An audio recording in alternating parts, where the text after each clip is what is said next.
رسالة كابتن محمد أبو تريكة قبل مباراة نهائي السوبر عن أحمد سيد زيزو وما سيتعرض له في ملعب المباراة من جمهور الزمالك، حيث أبو تريكة قال رسالة وتحذير قوي جدا جدا قبل المباراة، ولكن نتمنى من كل أهلاوي يعمل لايك وشير علشان رسالة أبو تريكة مهمة جدا جدا وعايزينها توصل، حيث قال تريكة: طيب من دلوقتي بنقول علشان ما تعملوش فضيحة في الإمارات زي كل سنة، زيزو تم سبه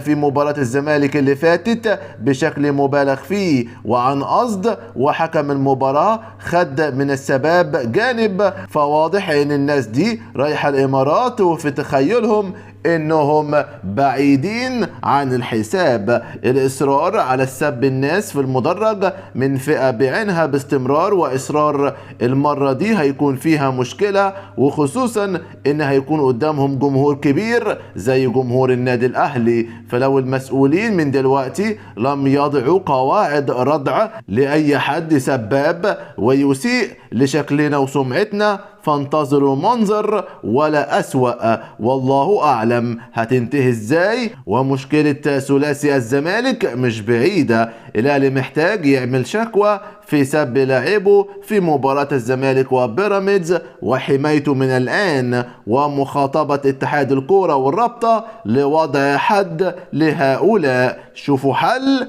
من دلوقتي.